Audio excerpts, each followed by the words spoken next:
Pozdrav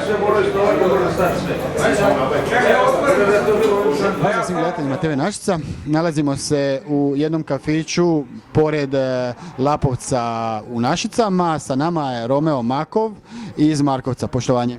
Poštovanje vama i vašim gledateljima TV Našica.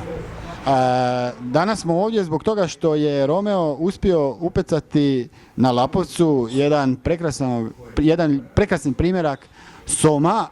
Romeo, po tebi koliko je som težak?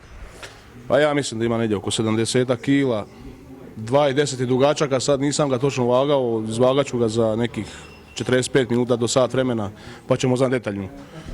Dobro, za ovako veliki primjerak, koliko ti je trebalo da ga izvučeš i uopće od kada pecaš?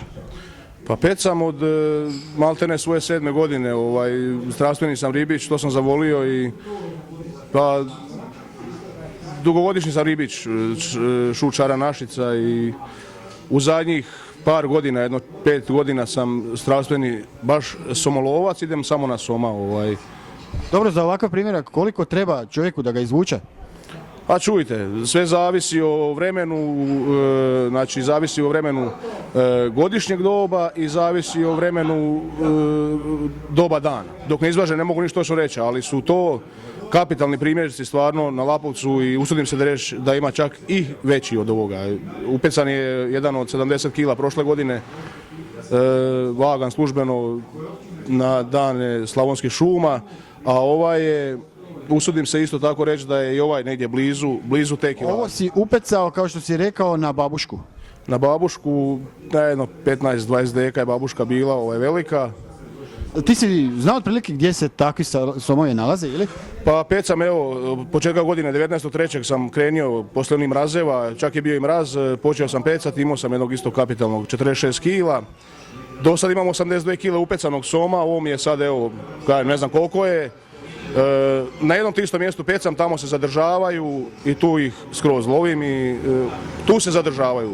Što je potrebno uopće za znati da se ovako nešto lijepo i veliko upeca? Prvo je potrebna dobra volja i puno truda i odricanja.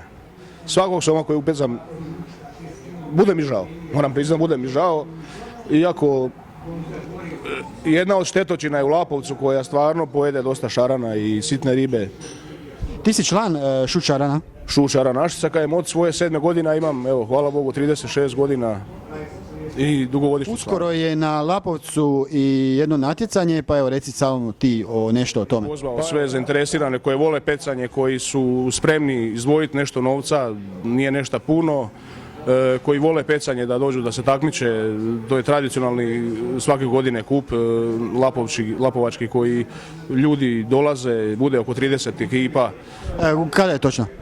Ne znam točno, znam da je negdje u 6. mjesecu, a sad koji datum točno ne znam, ne znam vam reći. Dragi gledatelji, ovo je stvarno lijepi primjerak što se u našem jezeru Lapovac može upecati, što je Romeo upecao, a naravno za sve one ostale koji su ribiči ili manje strastveni ili više, ovo je, ako nešto drugo, stvarno dobar primjer i dobar poziv da dođete i sami i okušate se u sreći, može se reći, jer za ovo je potrebna i sreća. Točno, sreća i to velika sreća.